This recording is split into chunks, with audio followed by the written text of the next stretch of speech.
दो गाय रहती थीं, सोना और सुनहरी। दोनों बहनें थीं।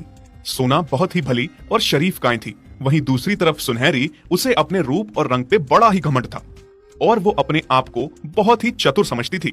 हमेशा अपने रूप रंग का फायदा उठा के जंगल के बाकी जानवरों से अपना काम निकलवाती थी। सबके साथ उसने अपनी बहन सोनी को भी तंग करके रखा था। वो उससे भी अपने काम करवाती थी और हमेशा से ही जंगल की रानी बनने की चाह में थी। दीदी, कहीं तो जंगल की रानी बनने की चाह में तो नहीं है ना? सोचना भी मत, कहाँ मैं और कहाँ तुम। जंगल की रानी बनने के लिए थोड़ी अकल और थोड़ी शक्ल का होना भी जरूरी है, वो तो तुम में है ही नहीं। हाँ, जब मैं रानी बन जाऊंगी ना, तो तुम्हें अपनी सहायक जरूर बनाऊंगी, तुम चिंता मत करना। नहीं बहन, मैंने ऐसा सोचा भी नहीं है। अगर तुम रानी बन जाओ और तुम्हारी चाहत पूरी हो जाए तो मेरे लिए इससे बड़ी खुशी की बात कोई और नहीं है। पर अगर तुम्हें रानी बनना है तो तुम्हें जंगल के सभी जानवरों का दिल जीतना होगा, उन्हें परेशान नहीं करना है। जब वो तुमसे खुश रहेंगे तभी जाके तुम रानी बन सकती हो, ऐसे तुम्हें कोई वोट नहीं देगा। तो मुझे मत बताओ कि क्या करना है क्या नहीं, तुम अपने काम से मतलब रखो और जाओ, अब जल्दी से मेरे लिए कुछ खाने को ले आओ। दरअसल सोना सुनहरी के ये सारे नखरे बर्दाश्त कर रही थी क्योंकि वो उसकी बहन थी। पर जंगल के सभी जानवर सुनहरी के मुकाबले सोना को ज्यादा पसंद करते थे। वो सभी सोना को ही रानी बनाना चाहते थे। वहीं सुनहरी से सारे परेशान थे। जिस तरह वो जंगल के सभी जानवरों को परेशान करती और उनसे काम करवाती, उसे वोट देने के लिए कोई राजी नहीं था।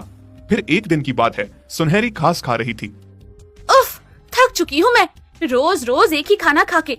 मुझे ऐसा करना चाहिए, जंगल के बाहर जाकर गांव में कुछ नया खाने को देखना चाहिए।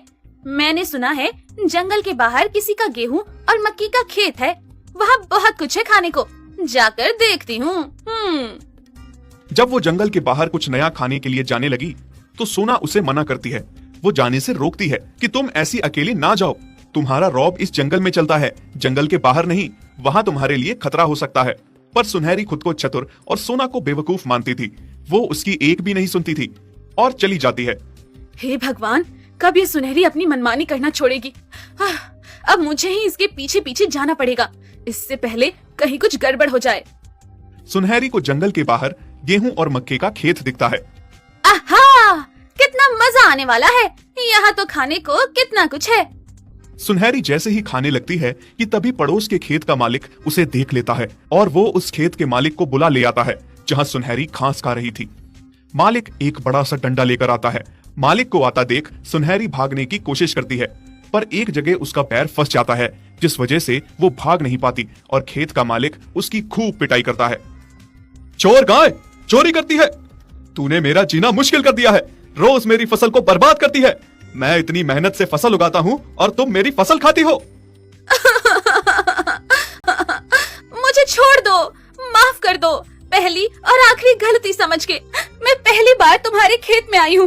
मुझे नहीं पता इससे पहले आपके खेत में किसने चोरी की है।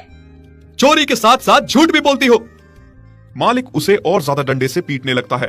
खेत के साथ ही एक नदी होती है। मार खाते खाते सुनहरी उस नदी में गिर जाती है। सोना भी सुनहरी का पीछा करते करते वहां पर पहुंच जाती है। जब वो देखती है सुनहरी को डंडे से पीटा जा रहा है। माफ करिए मालिक, इसकी तरफ से मैं आपसे माफी मांगती हूँ। और मालिक, आपके खेतों में जो रात का फसल खाता है वो मेरी बहन नहीं बल्कि एक बहुत बड़ा भैंसा है। क्या तुम सच कह रही हो? हाँ मालिक, मैं बिल्कुल सच कह रही हूँ।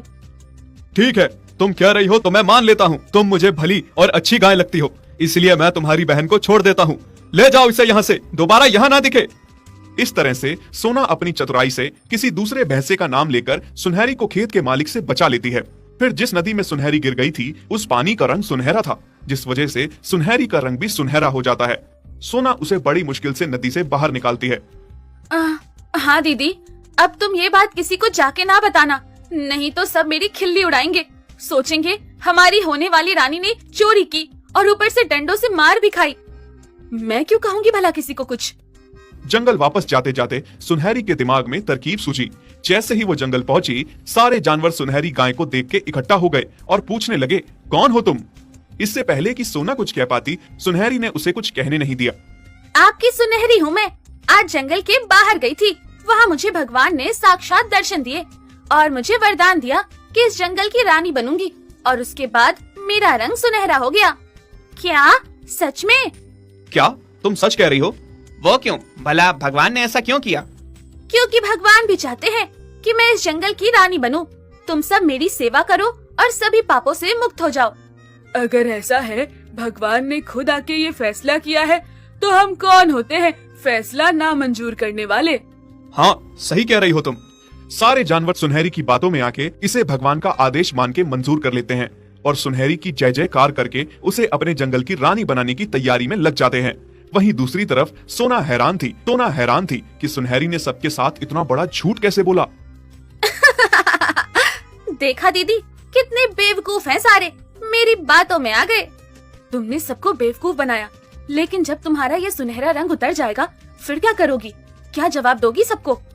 तब का तब देखा जाएगा। बस एक बार मेरे सर पे ताज लग जाए, मैं रानी बन जाऊं, फिर कोई कुछ नहीं कर सकता। इस बार सुनहरी ने जो किया था उसके लिए सोना उसको माफ नहीं करने वाली थी। मैं तुम्हें अब किसी को बेवकूफ नहीं बनाने दूंगी। छोटी बहन समझ के तुम्हारी गलतियों पे हमेशा पर्दा डालती रही मैं, पर अब नहीं, अब बहुत हो गया।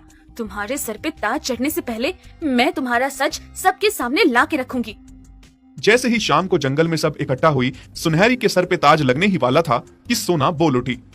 सुनहरी, तुम्हारे सिर पे ताज लगे इससे पहले मैं कुछ कहना चाहती हूँ। हाँ, तुम घबराओ मत, मैं अपना वादा भूलने वाली नहीं हूँ। कहा था जब मैं रानी बनूंगी तो तुम्हें अपनी सहायक बनाऊंगी। नहीं सुनहरी, बात वो नहीं है।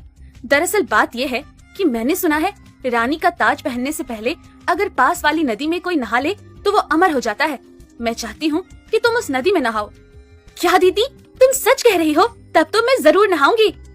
अमर होने की बात सुन के सुनहरी बहुत खुश हो जाती है और लालच में आ जाती है और नदी में नहाने चली जाती है। जैसे ही नहा के बाहर निकलती है, उसका सुनहरा रंग उतर के फिर से सफेद हो जाता है। ये देख के सारे जानवर हैरान हो जाते हैं। हैं? ये कैसे हो गया? मेरा सुनहरा रंग कहाँ गया? दीदी, तुमने मुझसे झूठ बोला। हाँ, ये सब तुमने जानबूझ के किया। हाँ, मैंने जानबूझ के ये सब किया। मुझे पता था तुम बहुत लालची हो।